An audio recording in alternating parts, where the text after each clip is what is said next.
We're back. Yes. I'm always excited to be here. I'm also at home. Just saying. It's Monday. And if you're here, you're here with me. My name is Sean Shapiro. I'm a former police officer. I talk about traffic safety, traffic law, police stuff and things, and I have fun doing it. It is always good to spend some time. Yeah, I gotta say that I'm thrilled to be chatting with you about stuff and things today. Monday's a great day, and yesterday was a fantastic day. I went to do some fun stuff with the family. So I wanted to have my kids wanted to have their birthday parties at one place. They wanted to do it together, which I really love, that they both love each other and they want to spend time together and they want to consolidate their friends to have fun as a group. And what did we do? We went to K1 Speed. If you don't know what K1 Speed is, first of all, I'm not plugging them because they paid me. They didn't pay me. I paid them a whole lot of money so my kids can go play with their friends. But I do love what they do there. And I've talked with them many times in the past about doing a corporate event where we have professional race car drivers against police officers. And now that I'm not a police officer, I really want to make this happen because I have much more flexibility to make stuff and things happen. But what's the point of my story? The point of my story is I want to have time on the track, and I want kids to have time on the track. So picture this. Young children, never having driven anything other than maybe a Power Wheels on the driveway with mom and dad, got into electric go-karts last night and were amazing. Even the kids that struggled in the beginning because it was truly their first time, itty-bitty kids drove these cars around a track and got better from race 1 to race 2. I mean, they did a nice thing. So it was a birthday party and there was a trophy thing at the end, a podium, and they felt great. And even the kids who struggled on the first race had improved so much that when I spoke to them, and I wish I would have interviewed them like race car drivers, but when I spoke to them afterwards and said, "What did you think? Did you have fun?" My favorite one, her dad knows I'm talking about her, but she's like, yeah, I would do this again. And I was worried because she had a couple of crashes, where had a consistent problem on one turn, but she overcame. And I think go-karting is just the best way to get young kids behind the concept of driving and get them confident. Because waiting until they're 16 and to be behind the wheel for the first time, I don't think we're giving them as much benefit as we could. I think we really prepare them by getting them involved with driving and riding motorcycles and bicycles and just learning about traffic safety, and then learning about how to go fast in a controlled environment is not a bad deal either. Good morning to KC Security Services. I see you there. Toronto Road Cams, good morning. Yaren says, good morning, Sean. Good morning to you too. I do have all the chats working. Randy McNaught says, good Monday morning, and I'm at home too. Best wishes from Forest City, London, Ontario. Thank you, Randy. If you're watching, you don't follow, please do. If you do follow, then hello again. And if you don't know who I am, my name is Sean Shapiro. I'm a former police officer, and I talk about traffic safety, traffic law, and police stuff. So we were just talking about go-karting. I've got to go back. So all the dads and some of the moms would like to go-karting. So I think we're going to do maybe my birthday there next year. I think that would be cool. What do we got here? We got Dustin who joined, Carl, Amanda. I don't know how to say that name. A bunch of Start the Car Reviews join. Welcome. So just a little heads up I got to put the clock up. Well, I have to change the clock. See, I've got the clock at 45, but really we should do it at 26. Maybe we don't use the clock at all. Maybe we won't use the clock. The reason I say this and why I'm having this little internal dialogue is at 10:35, Jerry Agar will be joining me. Oh, I should probably send Christina, who's just sent me a message, invite guests, copy. Probably a good idea to give her the code so she can join the live stream. And I'm sure that's what she's messaging me about. Okay, there you go. I was just talking about this on the air. On air. That's funny. Okay. A little behind the scenes humor. Not really that funny. Okay. So at 10:35, they're going to join the show. And then we'll be on air with Jerry Agar. Now, if you want to join us, either by calling in. You can do that by calling 416-872-1010. You can call toll free at 1-877-518-5151. Did I read that right? I did. I should probably put that in the on screen. Let me do that for you right now. Call Jerry Agar. Let's put this on the screen. I should put the Jerry Agar, not show. Come on. Okay. 416-872-1010 or toll free. Putting this on screen as a thing. 1-800-1877, my bad. 518-5151. Okay. Putting that there. Perfect. Put it on screen because some people want screen stuff. 10:35, Jerry Agar will be on air with us. You can call or text the 416 number. You can call the 800 number, and you can get involved and ask your questions. Of course, you can always ask your questions here in the chat, in the live. But when it's 10:35, well, that's going to be better for you to do it on the show. It's more fun. I get to hear your voice. It's one thing that I've never got set up, and maybe we'll have to do that where I link in, because I can patch telephone things. I just don't have a telephone number that I give out yet. Maybe we need one. JR says, good morning, Sean. Boy Mom says, good morning, Sean. And please, KC Security Services, share the live. Thanks very much. And for anyone watching, if you're watching on TikTok in particular, if you tap that screen till your fingers go numb, it would really be helpful to help tell the algorithm that more people should come to the party and be involved. Let's see here. We've got Not Over the Road says, what are your thoughts on level of commercial driver training that has been given out by the MTO? On level of commercial driver training. So I can't speak to commercial driver training because I really don't have any experience with commercial driver training. What I can tell you is that in general, drivers in Ontario are not required to meet the same standards as other countries and jurisdictions. That's my belief. I could be wrong, but having measured by experience as a police officer on the road, going out and enforcing laws, seeing the number of violators, and then as a just a regular citizen just driving around, I see people doing really dumb stuff on the road, both big rigs and cars alike. And I think that's got to do with the standards. It's got to be the standards. Either it's because people are given some credit when they're moving here, because if you come here from England, which you would think they would have better standards because Europe tends to have better standards, you just get to trade your license in. Now, maybe that's part of the issue, maybe not. Other countries give credit towards experience, but still have to do testing. Whatever the case is, I think we need to increase things. And I would actually like to see, and I'm probably not going to be making a popular statement here, but I think that we should be retested on a regular basis. Whether that's 1 to 5 years, I don't know. But I don't think you should wait 50 or 60 years to take a retest to find out if you're, failing because of your mental health or your age. I think it should be something to keep your skills up. I mean, policing, if you get a ticket, or not a ticket, but if you get into trouble, you crash into something, you get retrained.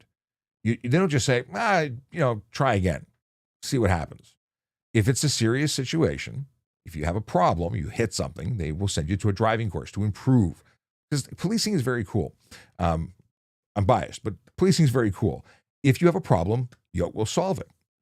We'll train you some more. Not everyone grew up driving big old boats like I did. So when I got into a police car, a Crown Victoria, it was just normal for me. But for some people, they were driving a Mini, and driving a Crown Victoria was a big deal. It was something brand new and big. So yeah, it's interesting. Let's see here. Spider 3 Aces joined. Good morning to you. Toronto Crime Stoppers joined. How you doing? We got to talk, Toronto Crime Stoppers. What would you do if someone copied your license plate? That's Cold Laker who's asking the question. Good morning to you. If you said good morning, you did. You said good morning, my fave cop. Good morning to you. So what would you do? So if somebody copied your license plate and you became aware of it, you report it to police. Now, if you saw it, I would report it to police as well. The issue is that there are bad folks out there that do, whether it be a picture, which they then print out on a color laser and then stick it into a license plate frame. Another reason I don't like license plate frames, they're illegal and they allow people to do dumb stuff like taking photocopies and making them stick. But what they're doing is they're using the toll roads and billing it to you. Right? It's a real thing. They're also taking them and, let's say they stole a Honda Civic and you have a Honda Civic and then your plate shows up on a Honda Civic, maybe the same color, maybe a different color. These are all the, things that people do that are criminals, to take advantage of you, right? I've seen 3D printed plates. I've seen dye sublimation plates. I've seen everything. Cardboard plates. I've seen pieces of paper that says my actual plate fell off, but this is my license plate. I've seen it all. It is wild. Saba says good morning. How you doing? KC Security is having a conversation with Daniel, who is Canadian Lawsy. How you doing? Good morning to you. And let's see what's going on. If you got questions about traffic safety, traffic law, and police stuff, that's what my specialty is. Having been a former police or having been a police officer, now former, traffic law is my thing. AK says, ask an ex-traffic cop what's the worst thing you encountered. What is the worst thing I encountered as a police officer? Sadly, it's the tragedy of death. I mean, I've seen a lot of people who were involved in serious collisions. I've seen, families killed. I've seen individuals killed. I've seen pedestrians killed. Death is not fun. So in terms of that's the worst of the worst, and we see a lot of it. Police officers, many of whom, go through their day dealing with domestic violence and SA and all sorts of things that they are involved with, intervening or consoling, helping, consoling someone who's being the victim, and then getting them to the appropriate help, and then trying to find the bad guy. Like, there's all sorts of aspects, and all of them tend to be bad. We generally don't see people at their best, although sometimes we do. Most often, we're seeing people at their worst in a time or space where they're dealing with the worst events in their life. People don't call the police because they're having a great day. So then you have, traffic officers like myself who are police officers, and I started at a division and dealt with all that stuff, and then I went to traffic, and you think, traffic is that nice, clean, you give people a speeding ticket, no big deal. And then you get into the reality that very often tragedy is very much a traffic officer's daily grind. You're going into a collision. Yes, some people, hit a bumper of the car in front of them and nobody got hurt, and okay. But sometimes it's really bad. Sometimes there's not much left of somebody, and then you go pick up their parents and take them to the morgue to identify their child. It's gruesome. It can be really gruesome. And we used to go to autopsies, and we don't do that very much anymore unless it's really related to the investigation. But think about that. You're seeing somebody who's opened up on they're no longer alive, and they're doing an autopsy. They're finding out, weighing organs. Most people are not built to see that. And even if you are built to see it, you're not supposed to see that much of it. But moving on, that's the worst thing. Okay.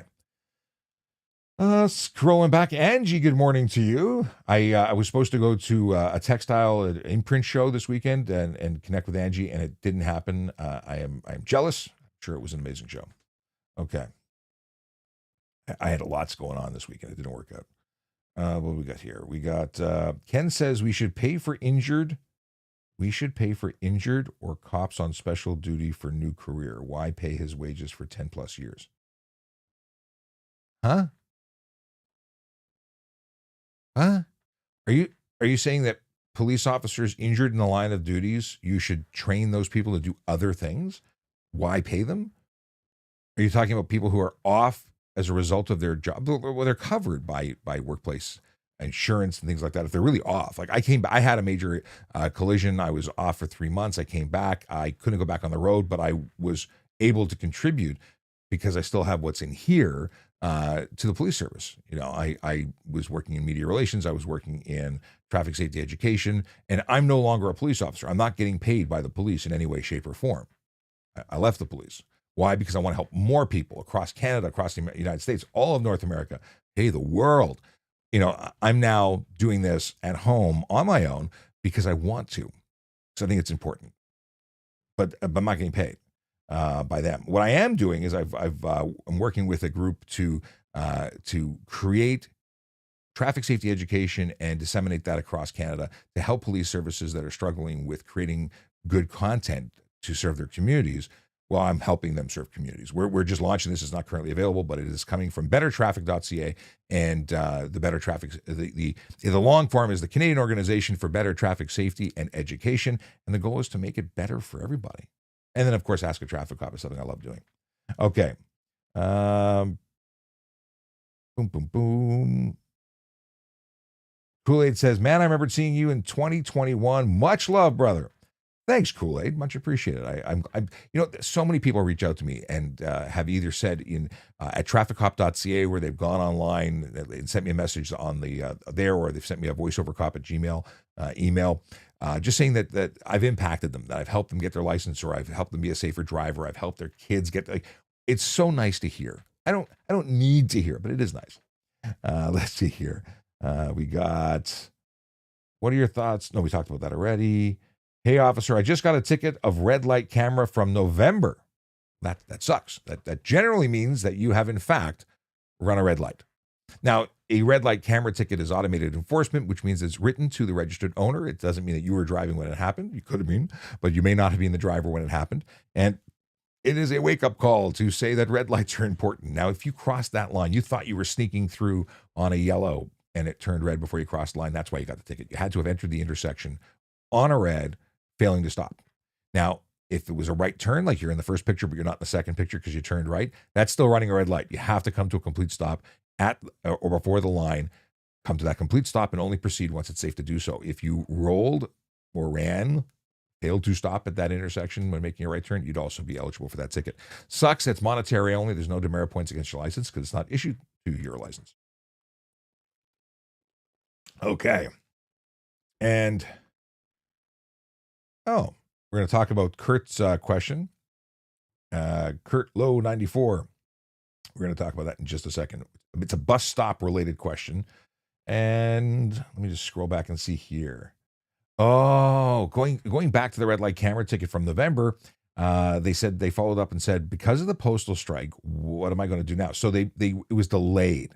I would contact the court. I mean, you probably, if you just got it now, I would contact the courts and say, I still want to either pay it or fight it, but because of the strike, I just got this piece of mail now. And I'm sure that they'll be taking that into consideration. If you were convicted and you wanted to appeal it, like you wanted to take it to court, you would have to apply to have the case reopened. Either way, make a phone call. It'll be the best thing you do because I'm sure that they planned for this kind of stuff. Okay. Boom, boom, boom. Toronto Road Cam says maybe not a full test, but maybe a refresher of the rules of the road. Yes, but that's sort of what I think. Everyone should just follow this channel because a refresher of the rules of the road is exactly what we're offering. We're talking about everything and anything you have questions of, we talk about. Yeah. Hey, by the way, a reminder that at 10:35, Jerry Yeager on the News Talk 1010 radio show is going to be joining the stream. We'll be taking audience calls. And if you would like to join the audience calling, I mean, you're part of the audience right now, you can do that by calling 416-872-1010. You can also text them there or call toll-free. Call toll-free 877-518-5151. I just realized that I was not paying attention to the other side of the house. Sales CNC says, good morning. You are full size today on my TV screen. Is that scary? When I take up the entire TV screen, my family watches me on big screen, and I'm sure that my face being, if it's a 70-inch screen, that's a lot of Sean in your in your living room. But good morning to you. Randy McNaught says our drivers should be retesting at least every 5 years with a knowledge and road test. I don't disagree. Listen, we develop a lot of bad habits, and it doesn't mean that you need to lose your license if you don't score high, but it does offer an opportunity to correct those problems. So if you have developed bad habits, you could address those and maybe take a course. And driver training is good. I remember my brother taking a BMW driving course that was offered through BMW in their cars, and it was done at Downsview Military Base years and years ago. And you learned how to do so many things, obviously safer and faster, because you had a love for driving. It was just a cool experience. There used to be track days that you could go and get lessons from a race car driver at Canadian Tire track. It was actually before it was Mosport back then. In any case, there are opportunities to do cool things and develop your skills. And whether it be go-karting, okay, go-karting is not good rules of the road thing, but there's opportunities to improve. As a police officer, I got tons and tons of training, and then I got motorcycle training, and then I got advanced driver training. Like I became a level 3 operator on the motorcycle. That was it just keeps raising the bar. And the better you can become as a driver, the safer you are ultimately going to be. Spider 3 Aces says, I miss the Crown Victoria. Me too. I think it was the best police car, honestly. Let's see here. Spider 3 Aces wants to know if I'll be going to the car show. So I actually just wrote to them. I won't have a booth there, but and I don't know if the Toronto Police is going to have a booth there. I'd love to hang out with them. But it is my intention to attend. I just don't know how much of it I will be able to attend. So at very least, I plan on being there for the media day and possibly 1 or 2 other days if all goes well. Okay, so here's Captain Kurt's question. He says, bus stop in the right, turning right. Do I have to wait to turn right, or can I turn in front of the bus? So here's the deal. You've got a bus cutout. That bus cutout may be behind the intersection enough that there is a clear space for you to change lanes safely in front of the bus and make the right turn. However, you're not legally allowed to make a right turn from beside the bus. So you can't be in the lane to the left of the bus and make an improper right turn in front of the bus. If the bus was disabled, I think that would change the dynamic and make it reasonable. But technically speaking, if the bus is servicing the stop, you should not be cutting in front. What happens if that bus lets off the brakes and starts rolling forward and you cause a collision? You're in the midst of an improper turn. There, start from stop. Like it's a mess and it's a collision. So what you should do is wait a minute, let the bus finish what it's doing. Utilize that turning lane, which they're stopped in, to then make the turn. And the reason is that they block a lot of vision. You can't see through the bus. I don't think you can see through the bus. X-ray vision is never something I was given an option for. I wouldn't mind it though. It looked cool in the movies. Anyway, yeah, I would wait a few seconds. Again, if you can get in front of the bus, so you're properly in the lane in front of the bus when you make your turn, you would be legitimately making that turn. Avandro says, good morning, Brazilian fan walking in. Welcome. I'm going to be with Avandro on the 18th. It's a Saturday, the 18th. There's an event coming up. You can check it out. I'll post it again. But it's taking place at the Coliseum.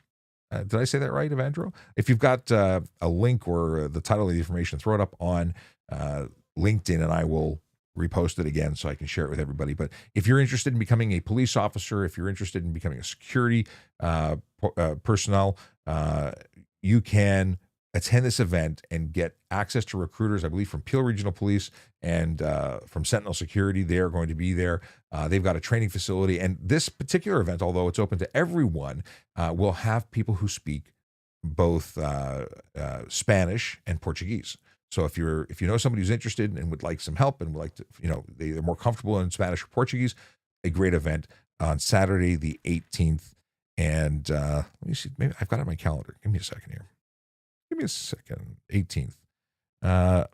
It's a recruiting event at the arena. I called it the Coliseum. The logo is the Coliseum. I've been to the Coliseum, triggered memories.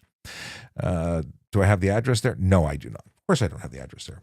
In any case, I'll wait for, if you go back on my Instagram, VoiceOver Cop Instagram, you will see it. All righty then. Scrolling back. Once again, 10:35, joining the Jerry Agar Show. You can call in or text in at 416-872-1010 or call toll free 1-877-518-5151. I'm verbalizing it for those who aren't watching because this is going to be re-recorded. Actually, it won't really apply to the people who are watching on or listening on the replay through the podcast version because they won't see on screen, nor will it be live, and they won't be able to call in. All right, scrolling down. Spider 3 Aces, in response to the question from Captain Kurt there, says, you have to yield for the bus. It's an interesting thing to bring up. So you do have to yield for a bus that is exiting their bus cutout after servicing their stop back in. So if you're behind them, you have to yield and make space. But if you're beside them, you're beside them. You just continue along their way. If they're servicing the stop, not moving, and you can turn into into the right lane, the right turn lane, then that's not about yielding. It's only if they're actually trying to pull out their signal and their intent.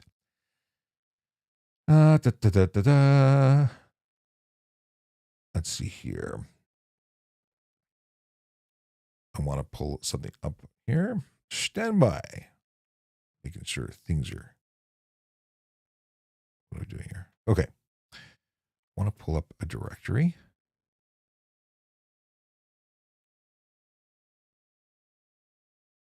Okay, so this one and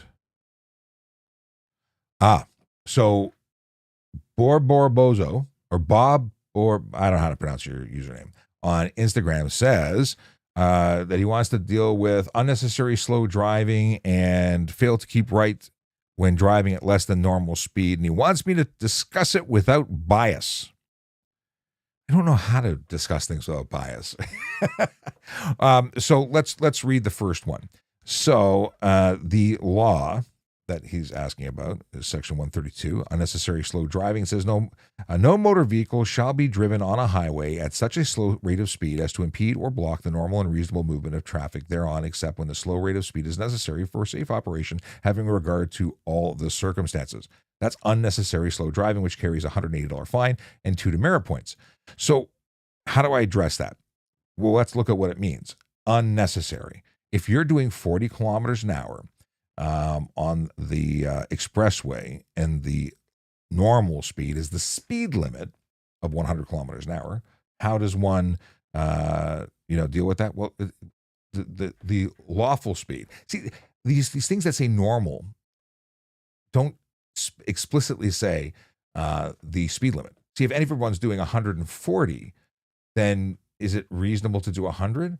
Well, yes, because doing 140 is illegal. So that it doesn't count if everyone's breaking the law. If everyone's looting, are you not supposed to try and stop them? They're looting. It's the only comparable I can really use that suggests how ludicrous, how insane the concept of making it okay to speed or charging people who aren't breaking the law. Stay to the right, let the bozos in the left speed. That's how I deal with that. That is to me the non-biased absolute interpretation, or my interpretation of what I read. You can't make a law that supersedes other laws. You can't say that you're not driving fast enough because people have decided to go bananas and break the law. Thus, you need to now break that law to not break this law. That's silly. Now, 147.1 says fail to keep right when driving at less than normal speed. Any vehicle traveling upon a roadway at less than the normal speed of traffic at the time and place shall, where practical, be driven in the right-hand lane, then available for traffic, or as close as practicable to the right-hand curb or edge of the roadway. This one I don't have a problem with. If you are driving at the speed limit, which is the maximum, not a suggested minimum, it is the maximum, stay to the right. If everyone to your left is speeding, I, as a police officer, would want to go after them. I really don't care about you doing the speed limit because you're doing the right thing. But if you're doing it in the left lane, I appreciate that the bozos in the left are going to be passing you unsafely, causing an unsafe environment for everybody. I'm not saying that they're allowed to do what they're doing. I'm saying that I don't want you in their way because, A, as a police officer, I want to focus on charging them. I want to stop them and charge them. But I don't want you to get hurt. I don't want anyone else to get hurt. So in the interest of safety, I would suggest staying to the right. I would never charge anybody for this. It's just something that I appreciate and acknowledge and believe should be done by everyone without having to be asked. I would always go for the speeder. For me, I would always go for the speeder. And I would charge someone on a highway, 20 over. I have no problem 20 over. 10 over, I'm not going to bother with somebody. But 20 over, yeah, I'm charging. And I have charged people.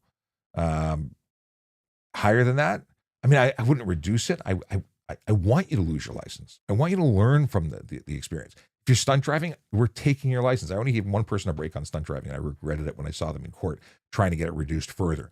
I reduced it already so they didn't get charged with stunt. It was only a couple of kilometers. I think they were doing 50. They were doing 51 over, and I reduced it to 49 over, so I didn't take their car on their second day of work, and they mascara everywhere, crying their eyes out. Yeah. What time is it? 29 minutes after. In just a few minutes, we're going to be joined by Jerry Yeager on News Talk 1010. And of course, if you'd like to call into the show, 416-872-1010, or text them at the same number, or call toll free 1-877-518-5151.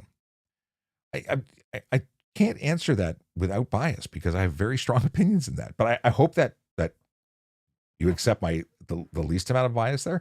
Tell me what your thoughts are there. What do you think about those two laws we just discussed? Okay. EU 200 says, can bus transits get fined for failing to yield the right of way for other road users? Anyone driving who doesn't yield. Yeah. Andrew Scipio says, hey, Shap, how's retirement going, buddy?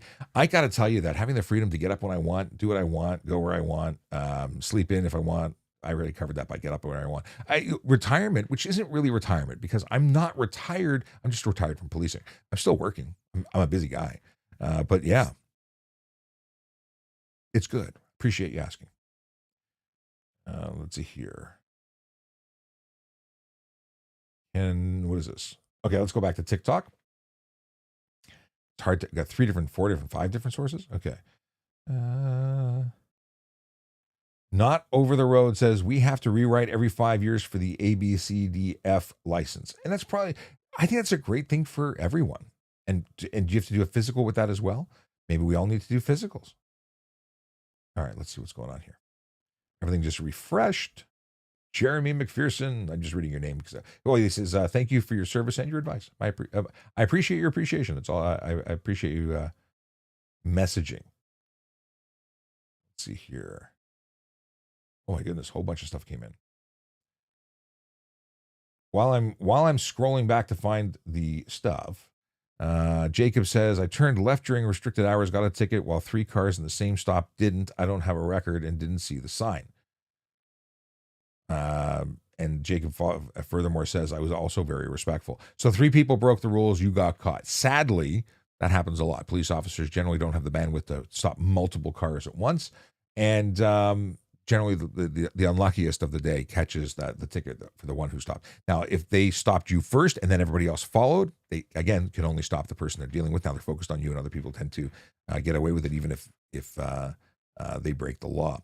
Now, if the 3 went and then they chose you, that's less good. That's less fun. And you may be able to you might be able to, ask the question of why were you targeted? But really, at the end of the day, if you miss the sign, you miss the sign. You could go talk to a prosecutor. There's one of the options in response and say, listen, I screwed up. I got no record. I want to keep my record clean. Can I plead guilty to a lesser offense? Any offense is going to be, one second. He says, no same stop, all 3 cars. So everyone got charged. Yeah. So in terms of, how to deal with it, you try and find a way to reduce it in court by asking for forgiveness. But you're guilty of it if you did it, sign or not. I mean, seeing the sign or not. There's no defense there. Okay. Yaron says, have to go to work. Enjoy your morning. Well, thank you very much. You too. Work can be enjoyable. What's the highest BAC you have seen in a DUI arrest? That's from JR. I've never really kept score. I mean, I've not, whether I've seen it myself or I've been told, I mean, we've heard of them in the 400s. I don't think I've ever had anybody who's 400. But it's not a high score kind of thing. Oh, I just heard the noisy noise in my ear. Hang on one second.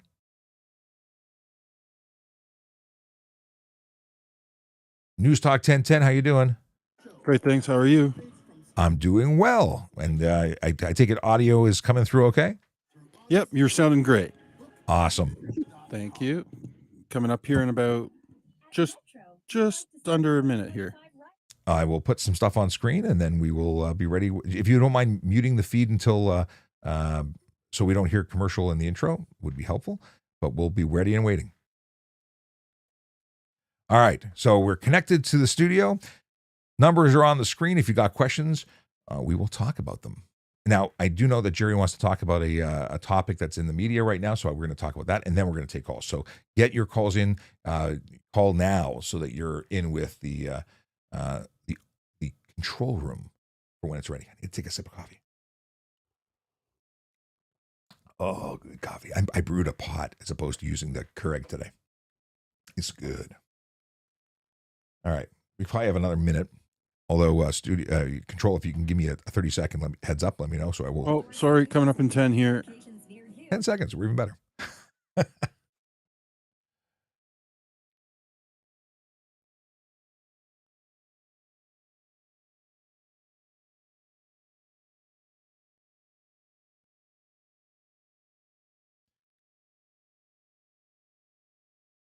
Listen anytime, anywhere to News Talk 1010 Toronto through your Apple CarPlay or Android Auto. Jerry Agar continues. So some time ago, we started dipping into a show on TikTok that Toronto Police Services was offering, and it was hosted by traffic cop Sean Shapiro, and I started calling him the TikTok traffic cop. Well, he has retired from the police. He is doing other things now related to all of this and communicating with the public. He still has all of the knowledge, even though he's not officially a Toronto traffic cop. So I call him Sean Shapiro, the TikTok former cop. Good morning. Good morning, Jerry. It's good to have you. I mean, we already were established with you, so we just stayed with it, and I'm happy to have you. Let's talk about one of the things that has bubbled up into the news regarding traffic in the city of Toronto, and that is Mayor Olivia Chow says she's going to hire a whole bunch of traffic wardens to supervise intersections. My bugaboo, of course, is Front and Spadina, and then you get up to Bremner and Spadina as well, so they kind of have to look after both of those when people traveling south to get onto the Gardiner in the afternoon. When the cops are out there, it really makes a difference. It moves more smoothly. Do you think these non-cop traffic wardens will be able to do the same job?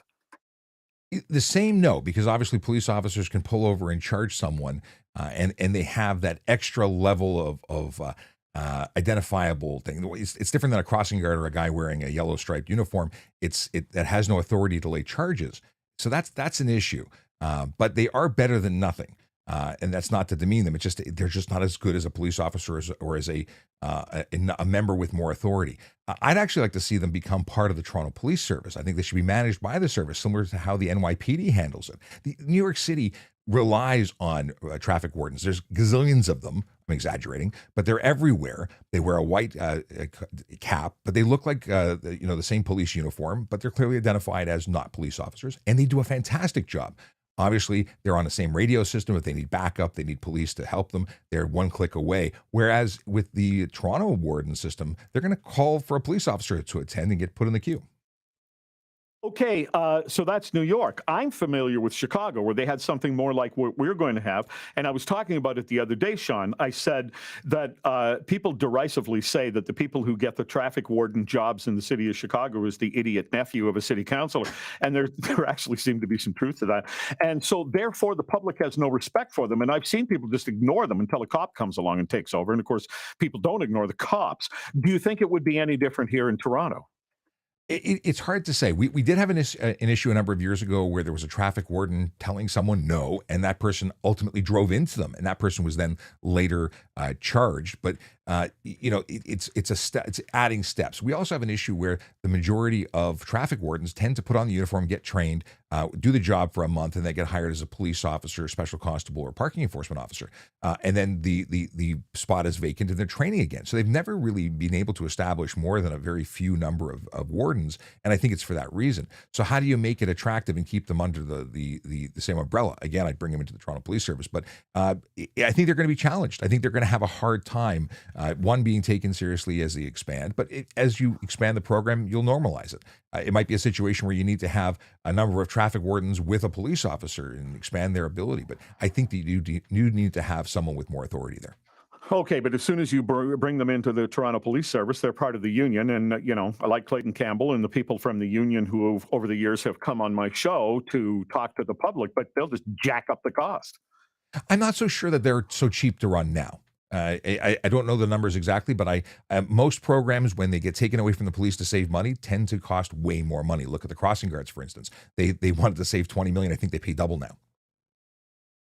Okay. Do you think it's a worthwhile experiment? Certainly worthwhile. We have a terrible traffic issue in this city. We're of the worst in North America in terms of congestion. So there's lots of things that we should experiment with to make it better. I don't like the toll idea that's being tossed around, but yeah. I do think that we have to do more to make it better. I think navigating or managing the construction crews and getting them in and out quicker might be even money well spent.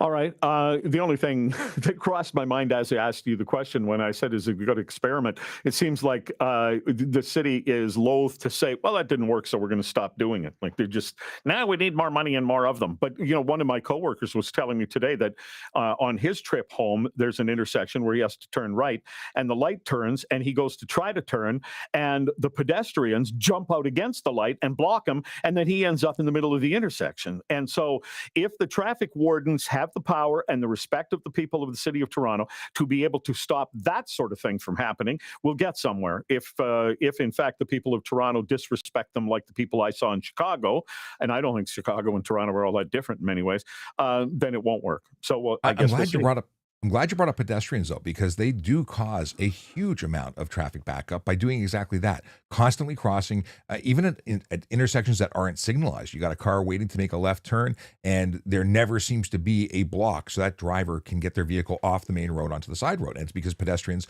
are just about them. They believe that they have the authority to be on the road at any time, that they always have the right of way, and that's simply not true.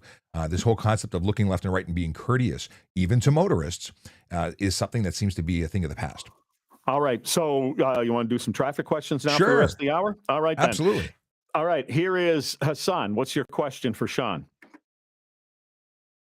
Hello. Hi. Go ahead. Hi. So my question was about the 4-year driving experience for teaching somebody how to drive. So my question was, I have a little sister, and I wanted to teach her how to drive, but I don't have my 4 years experience yet because no one else Then you- can teach her. So Right. So what you would have be to the have. penalties? Sorry. I was talking over you. Try that again. Oh, sorry about that. I was just asking about what the penalties around that would be. Oh, okay. Well, they're good enough, the penalties, that you should not break them. If you don't have the 4 years experience, that experience starts at the G2 level. So if you have 2 years as a G2 and 2 years as a G, you've got those vertical dots to the left of the mini-me photo in the bottom right-hand corner of your driver's license. Then you would be qualified. If you do not qualify and you're sure of it, and I would double check with the ministry to make sure, then don't do it, because your little sister would be charged for drive unaccompanied, which would mean she'd receive a 30-day suspension. She wouldn't be covered under your insurance, and she's driving against a condition. So there's a multitude of charges that would be eligible. But the big one being is you're driving without insurance. They wouldn't cover you. They wouldn't fix your car if you got into a crash with someone who's just learning to drive. You could take her on private property and allow her to tootle around in the parking lot. That's legal, but you can't take her on the road without that endorsement as being a qualified person. You could find somebody else, though. You can even pay a driving instructor for a few lessons, and I would suggest anyone learning to drive take driving lessons. We're at the G1 level. Once she's a G2, you can be a great coach, but you're not required to be there like you are with a G1. Thanks, Hassan, for the question. Thank you so much. Yeah, I just pulled my driver's license out while you were talking. I didn't even know that those 4 dots on the bottom right-hand corner of my driver's license mean anything. They absolutely do. It used to be, if you remember back a number of years ago before they redesigned the driver's license, it used to be a red bar under your photo with 4 stars. And those represented the 4 years of experience. They just changed the design. Now nobody knows where it is. It's all hidden. One thing I didn't mention to the caller was that in addition to the charge of G1 drive unaccompanied, there is a 30-day suspension for the first time, a 90-day suspension for the second time, and the third time they get kicked out of the driver's license program, they have to start again. I took my daughter out to teach her something, and let's do this, and she did it. And then she said the worst thing of all, Sean. She said, well, this is easy. I just didn't want to hear that. You've been driving for 15 minutes. It's not that easy, okay? Well, I'll tell you one thing that doesn't work is don't try and teach anyone to drive when you're a traffic cop, because it scares the crap out of them. Well, what's wrong with that? Well, my wife did not appreciate it. She did not want to go driving with me. All right, we've got some other questions. I asked John Moore for one this morning, and we'll play that for you and take your calls here. Sean Shapiro will stick around for another segment. 416-872-1010. 416-872-1010. You can call or text that number, and you can call toll-free 877-518-5151, 877-518-5151. When we come back, I have a great text question here about your car breaking down on a 400 highway and what you're supposed to do. Stay inside, get out and get on the shoulder, or what are you supposed to do? So we'll take that question up along with others in a moment on the iHeartRadio Talk Network. Okay, 10:45 News Talk 1010 Time Saver Traffic. Well, Jerry, drive is getting better and better if you're making your way out this hour. Just checking out the commute on the eastbound lanes of the Gardner. Just about a 10-minute delay to get into the downtown core now. Ah, perfect. Thank you. I just asked them to mute so we don't hear the feed. So I wanted to jump in and get some more questions from here, from you guys, the digital audience, while we're chatting here, waiting for Jerry to come back from commercial break. But Canada wants to know where my interest in becoming a police officer came from. I had a really cool cousin, my dad's cousin, who was an FBI agent, had been a police officer, and he was definitely part of the inspiration. But I watched Chips as a kid. As early as 8 years old, I wanted to be a cop. Let's see here. Deep Dives wants to know if loud exhaust systems are illegal, then why are cops not pulling them over? They are pulling them over, but we have to prior. I say we. I've got to get out of the habit of saying we because I'm no longer a police officer. But police officers, they pull them over, but they have to prioritize their efforts. They're looking for the people who are engaged in the big four. We're talking about speeding. We're talking about aggressive driving, distracted driving, impaired driving, the stuff that leads to serious injury and death. And while exhausts do, or loud exhausts do impact communities, it's annoying as all get out. They sound stupid, but they can't focus their efforts there because they need to focus on the stuff that's protecting motorists and pedestrians and cyclists and lives. It's just about prioritizing or triaging what you see. I did stop people with exhausts, but they had to be really obnoxious, and it had to be something where I wasn't in the midst of doing something else. It had to be a lull in the calls or in the enforcement. If I'm out there doing speeders for doing 20, 30 kilometers over the speed limit, I can't stop doing that for a guy with an obnoxious. It could be, but chances are the guy with the obnoxious plates or exhaust pipe was actually stopped because of their speed, at which point they got 2 tickets. Okay. How much is that ticket for? How much is the ticket if I have an X on my license, but I drive without the glasses? So driving in contradiction of in violation of a condition, I believe it's just $110, but it's not a good ticket to get, and it will affect your insurance. You aren't allowed to drive. Your license is really ineffective or should not be used if you're not meeting the condition. So it's a ticket that your insurance company won't appreciate you having. If you have had laser surgery like I did, and now I need them for reading, I wear progressives, but for many, many years, having needed glasses as a kid, didn't need glasses for a good decade. And I went to the ministry and I said, test me again. And they tested me and they took the condition off. If you don't need your glasses to drive, get the condition removed. If you do need glasses, wear them. Let's see. How did you overcome the stress? Asking because I'm taking steps to get into policing. How did I get over the stress of policing? There's some stress you can't get over. You have to talk to someone. You have to go get therapy. If that take steps to work through the problems that you've and not every problem is an easy one to deal with. But talking to people, whether it be a therapist or a friend or a family member or your coworkers, talking, not just bottling it up. Nothing wrong with having a cry. Nothing wrong with having an emotional outburst and dealing with it. When those emotional outbursts start becoming, interfering with your ability to live life, that think you need more help. But I've always managed it by just talking to friends and family with the stuff that I could, and the stuff that I couldn't talk to family with, I talked to colleagues with. But I didn't bottle it up. And people trying to just be tough and push it down. That's when people have problems. That's when it erupts. It comes out the cracks later. So I'm a talker. I don't know if you noticed. So, and for anyone watching and doesn't know who I am, my name is Sean Shapiro. I'm a former police officer who talks about traffic safety, traffic law, and police stuff all the time. In fact, I'm talking to Jerry Yeager on News Talk 1010 right now. We're going to do another segment right to the 11 o'clock hour. And if you want to call in, you're more than welcome to join the show. You can call or text, and the numbers are on the screen. Okay, let's keep going. Are subwoofers legal? They are, but if you turn them up real loud, they are not legal because you're creating unnecessary noise, and it's $110 under the Highway Traffic Act. Stephen Bell says, hi, good morning, Sean. Stephen, how are you? Stephen Bell's coming in from London, Ontario. Let's see. We got a number of listeners and viewers from London area. Okay, Salmonella says, I've got an early resolution hearing later this month. It's for an auto ticket going 45 and a 30. 15 over in a 30 is significant. That's a significant speed ticket for that speed. So early resolution means you're going to talk to a prosecutor. You're going to say, hey, can you help me out? Or can you tell me what the case is about? Or can you tell me, they're probably going to offer you a deal. You can choose to take it or you can go to trial afterwards. But if you got caught doing 15 over, it's a big deal. Hi there. This is Jerry Agar. We're back. Spending time with Sean Shapiro, the TikTok former traffic cop, who will answer your traffic questions at 416-872-1010. You can call or text that number, 872-1010, or you can call toll free at 877-518-5151, 518-5151. And as often happens, Sean, John Moore from The Morning Show has a question. Here he is. What does he call the flashing lights when people put, because a guy I knew was a cop in Montreal called them the come and get me lights, the lights that flash, the hazard lights on a car when you're illegally parked. Okay. I mean, does he just laugh? What's your answer to that, Sean?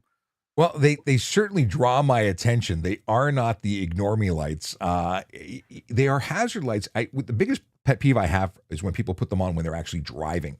Like I don't see the rain, the fog, and the snow, and they're supposed to make it all go away. They shouldn't be used unless you are an immovable object. Your vehicle is disabled at the side of the road. But when it comes to parking, I remember pulling up behind a car that was pulled over on King Street because I was doing enforcement for the King Street project. They were in front of a Tim Hortons, and I assumed that they were there. Well, I ended up running their plate and finding out they had no insurance. Their plates were invalid. That person didn't drive away. They got towed away. So it really does help in identifying them as a should-be investigated person. If you're driving a car and you don't have a driver's license and you don't have insurance and the car gets towed, do you also get arrested? You're not arrested for it. So what tends to happen is the charges get all put under something called a Part 3 or a 104. So you're being summoned to court to deal with these more serious charges that don't have a fixed fine. They have a fine range. So driving without insurance is one that has a $5,000 to $25,000 fine for the first offense. It also has up to 6 months in jail on conviction, but you're not arrested at the scene. And of course, you can't drive away, so you're going to have to deal with the towing situation. Now, here's a question by text, and in all the time you and I have done this, Sean, I don't think we've had this question before, so I'm glad to get it. This person writes, I drive the 400 series highways a lot, and it surprises me how many people with broken down cars are standing outside of the car. So this person asks, say I break down on the 401 and I'm on the shoulder awaiting a tow. Is it safer to stay in the car or stand outside the car? Well, I'll tell you what I did, and it was based on the advice I had from a very good friend of mine who was my sergeant at the time. And Duncan said, you sit in the car, you put your seatbelt on, and you hope. Because you don't. The deal is that the cars, hitting a stationary object, it's a bad scene. But being belted in with all of the safety equipment built into the car, that's your safest bet. Being hit by a car against your person, not good. You want to utilize those crumple zones of your vehicle to protect you. And truthfully, in Canada, it's either wet or it's dark. It's not a good place to be. Stay in the car. Right. Stay in the car until tow truck cops, those kinds of people show up. Absolutely. And this is one of those times where you want to make sure you have a charged battery or a way of having that emergency charge, because the worst thing is to have a broken down car and no way of charging or calling for help. And that is where you use your flashers. That is exactly the only time you should be using your flashers, in my opinion. All right. Here's another good one. I'm supposed to be wearing glasses. What would happen if I'm pulled over and I'm not wearing my glasses? So if it's a condition of your driver's license, then you're going to get charged for driving in contravention of a condition. It's a $110 fine. Obviously, your insurance company is not going to be happy about it because your license requires that in order for it to be valid, in order for you to be able to legally wear it. Now, I had a situation. I got laser surgery quite a number of years ago, and I didn't have to wear glasses anymore. So I went back to the MTO, and they did an eye test, and they removed that X. So if you're in a situation where you've had corrective surgery, remove the X, then you're not going to get a ticket. But if you took the laser surgery and you didn't remove the X, you're still going to get charged, and you have to explain it away in court. Okay, this person says, well, what about if you wear contacts? Can you prove that? Well, of course you can prove that. Yeah, it's very easy with a flashlight to see the contact lens. Yeah. All right, here is Matt. Go ahead, Matt. Hey, gentlemen. So my question is in regards to commercial safeties for commercial vehicles. So backstory is I operate an electrical contracting business. I drive a half-ton pickup truck. I have a commercial safety on that, my little yellow sticker. Mm-hmm. What vehicles do need those and what vehicles don't need those? If I have a Jetta that is still owned by the company, it's a small car, but it's used by my office personnel, does that need to get a commercial safety done? I believe it's based on the gross registered weight of the vehicle, not just what it's being used for. So I don't believe it would. But because I don't have a straight answer for you, I'm going to suggest you email me. You can get me by going to trafficcop.ca. There's a form for reach out, and I'll get you in touch with the right people to get you the right answer. Okay. Thanks very much, Matt. Appreciate it. What can be done about drivers driving without their lights on? At dawn or dusk, you can't see them. Ghost cars. I hate them the most. Many people don't realize their lights are off because the daytime running lights are on at night, and they don't realize that their rear tail lights are completely off. It's incredibly dangerous. So as a police officer, I would pull these over because they tend to be people who are impaired. That's when they forget things, or they're borrowing somebody's car. But more often than not, it was impaired. It's a huge problem. Newer vehicles are being manufactured to have their dash lights not come on unless their light's on, or an indicator light to signify that the lights are on, to help tell people that that's an issue, because it's a huge problem. But the deal is it's enforcement. It's an enforcement issue. Police do pull over and charge people for this. Improper headlights, because it's technically using a low-powered high beam in order to illuminate the road in front of you as the daytime runners. By the way, as you were talking about, well, you're answering the question about wearing glasses. Where on my driver's license, I'm looking at it right now, would it indicate that I must wear glasses? On the back, it is going to be a condition X. And if you see a condition I, that's going to be an interlock. Interlock means you need to have a device subsequent to a conviction for impaired driving, where you would have an interlock device where you blow in to start your car. You have to, register 0 blood alcohol content. Okay. Well, there's a thing here, 9. What class, so automobile and motorcycle, is listed there. And then to the right, restrictions, conditions. There's nothing underneath that. So then you've probably not changed your requirements to include glasses, because you haven't had an eye test since you were licensed. Yeah. Lucky me, because I don't think I would pass the eye test without the glasses. And 2040 uncorrected is the visual requirement. So if you went to to get your eyes tested, and I really do suggest people get their eyes tested on a regular basis for eye health. You wouldn't believe what can happen between visits to an eye doctor, whether it be glaucoma or other issues that reduce the ability of light to get into your eye. So and kind of vision's kind of important when driving. So yeah, get those. They will tell you if you have gotten outside of the realm of what's legal. They have to report to the ministry that you can't drive. Oh, okay. Well, I wear my glasses, so I'm not that worried about it. Here's the thing. This is a great question to end on, I guess. With the towing company wars going on, how should you handle an aggressive tow truck driver who insists on towing you to a garage that's not of your choosing? Well, obviously that's illegal, and they have laws required. Never let someone tow your vehicle unless everything is on paper and you get a copy of it. The TSSCA rules are very clearly defined. They can't tow it, they can't touch it without your permission. If you have any issues, if you're having problems, they're being aggressive, just call the police. This is a situation that they would be more than happy to intervene on, because they have contracts that determine who can tow on police tows when they're involved. And if they're being aggressive, making you feel uncomfortable, just tell them you don't want them. You'll call the police and they'll send you a tow.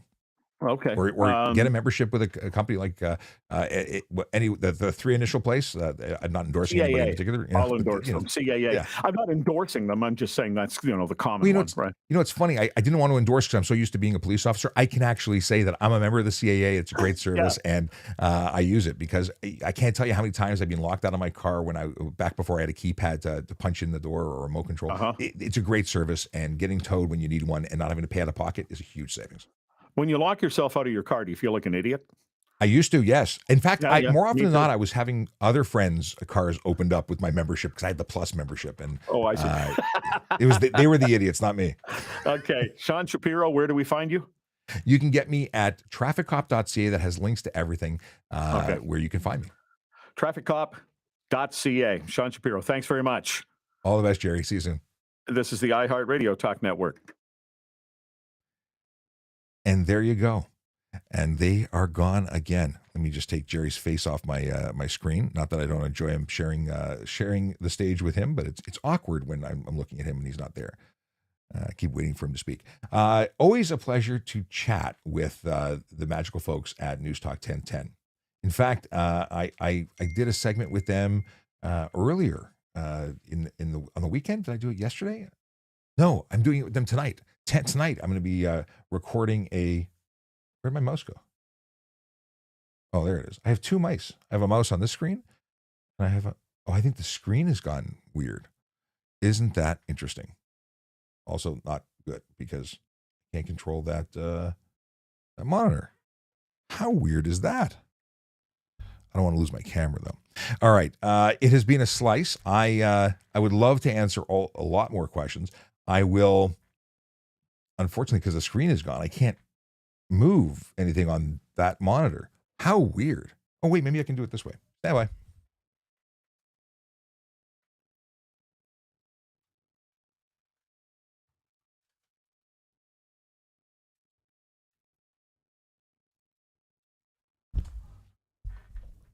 Okay.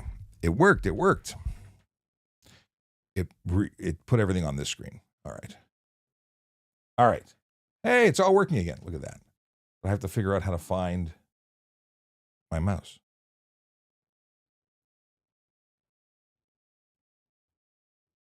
I mean, I can see things moving again, but I can't find my mouse. Unplug this one. I have so many screens going on here. Okay. Stand by. There we go. I found my mouse again. Happy days. I don't need that one at all. Okay. I have a little monitor that sits below my screen, below my camera, so that I can see when I'm speaking to someone on Zoom, I have their picture like in my peripheral vision. So, anyway, techniques and things to make it look better. Where do we go here?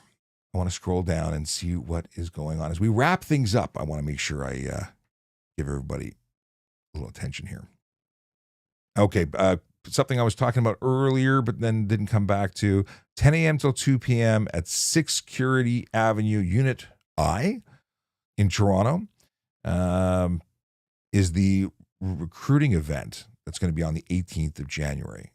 I'll post more information later. Chase was late to the game at 10:38, but he says good morrow. In the discussions here, just a comment from Evandro who says early morning crash on the QEW highway became much more severe because the three occupants of the vehicle were not wearing seatbelts. I cannot imagine being in a motor vehicle without wearing a seatbelt. I do not understand. I feel naked without it. And yet, oddly enough, some people I might be related to when I call them on the phone, when they're in the car and I hear bing, bing, bing, I would lose my mind. I do lose my mind just being on the phone with them. I don't understand how people can be in a car not wearing a seatbelt. I thought that was something we don't even worry about it anymore. MG155555555 says, what flavored donuts you eat today and how many? I'm assuming they're trying to be, offensive. There's nothing wrong with donuts. In what's it called? Brain went out. I'm not a big fan of donuts. I do like raspberry filled Krispy Kremes on occasion. Today is not that day. I haven't left the house. Where am I going to get a donut? Nor intermittent fasting and protein, baby. That's what it's all about. Okay. Right signal versus hazards. Oh, Toronto road cams. Right signal if you're stopped. Hazards if you are a hazard in a place you shouldn't be. But if you're pulled over parking, a right signal. I don't know. Interesting. I haven't thought about it much. No one's ever asked me that. John Doe says, keep up the great work, brother. I see you and I'm proud of you. Well, thank you, John Doe. John Doe 80. DM me, man. I appreciate it. Okay. Christian says legal limit on tint. It depends on the jurisdiction you're in, but in Ontario, the limit for certification for safety to be able to get your vehicle licensed for the road, you're looking at 30% light blockage means 70% visual light has to get through the window. Now, one thing is sometimes people will get 30% tint and then get a ticket because, or not certified because they put 30% on top of whatever is built into the window. So you're adding two numbers together and they don't think about that. But in terms of what's legal for getting a ticket or not getting a ticket specific to obscure interior of motor vehicle with color or reflective coating, that's going to be anything that prevents police from seeing inside. The truth is that you need to be able to see inside. I need to see if you're wearing your seatbelt, using your phone, drinking a beer, description of you if you're not who you you should be. Like if the car says it's a 90-year-old woman who's driving and you're a 20-year-old male, I need to see that because it just goes to questions, right? I need to be able to identify, what if you were in a hit and run and we're looking for, a specific person as a result of that hit and run. It's part of the description, but I can't describe. So then you get to the place where you find the vehicle and you have no idea what you're. It's just there's reasons that you need to be able to look inside the vehicle, but you're in a regulated vehicle. There's safety requirements and rules that govern its use. So people say, "Well, I want privacy." I'm assuming they want to pick their nose, and there is no reason. There's no reasonable expectation of privacy in a motor vehicle in Canada. And in fact, because I was questioned or challenged about this, people said, well, in the States, it's my property. I can do what I want. Yeehaw. I'm making fun of my friends in the States. And the truth is that the U.S. courts have upheld that there is no reasonable privacy in the United States. I'm using different words. They use different words to describe it, but you can't actually have, or you don't have the right to privacy. Police have the right to see it. And then there's plain view doctrine. There's a whole bunch of things that come into play. Okay. M340 says, can I ask for your reference even if I don't know you? Kind of hard for me to give a reference for hiring if I don't know you. We talked about that. Scrolling.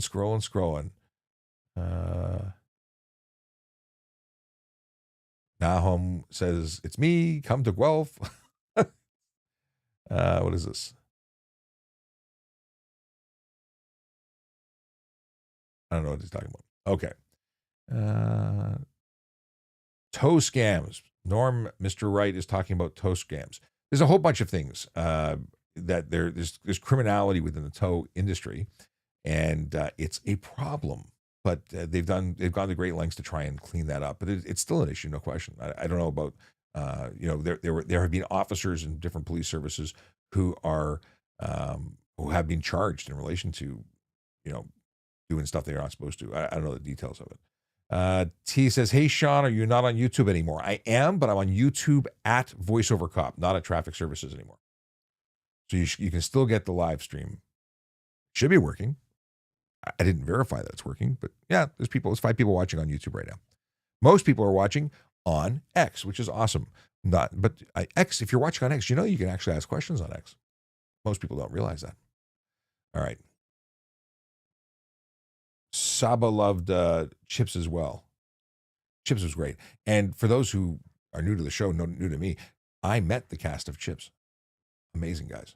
Really, they say don't meet your heroes. I'm so glad I met my heroes. They were awesome. Okay. Naz said, they charged me for DUI and I was not driving. I didn't have no keys on me. They said I was driving. Having care and control of a vehicle is not physically driving down the road, but it's still against law. If you didn't have keys on you, I guess you have something to talk to your lawyer about. Who had the keys? How'd you get in the car? All right. What was this? Are we okay TikTok now? J Mags wants to know. Moderation. I don't have a moderator right now. Actually, I do. Michael, if he joined, is a moderator. I gotta get an army of moderators.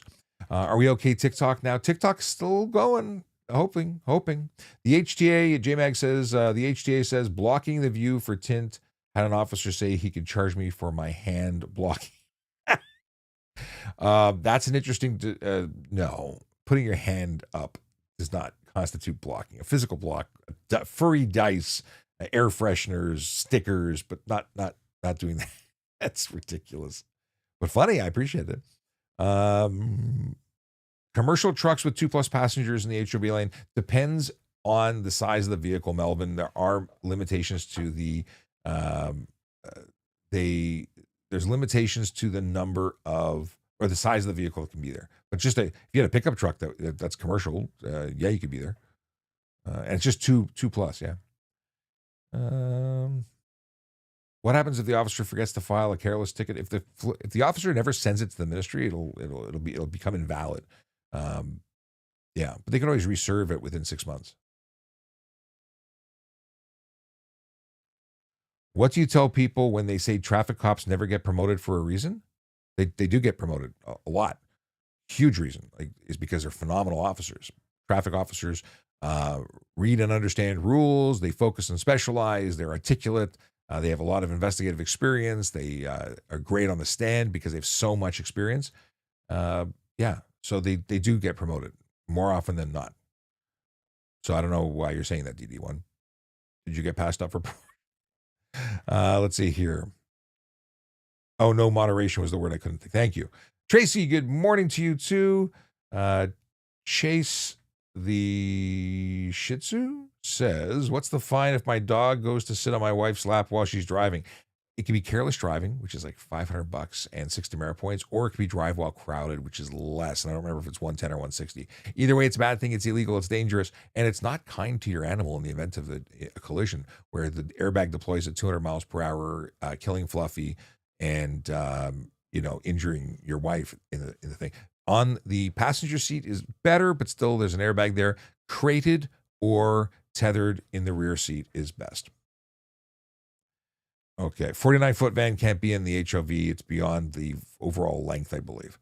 40 foot. I still think, hang on. I don't know the answer, but I will look it up. Hang on a second.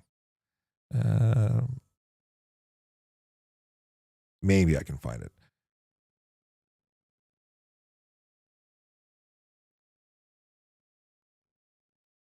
Dead air. Never supposed to have dead air.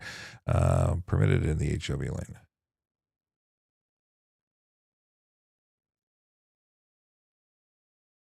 Uh, 41 feet. So you're okay at 40 feet. 41 feet is apparently listed as the maximum. So you're okay. Is there anything? I got to wrap up. I just got a message saying it's 11 o'clock. Get off the air.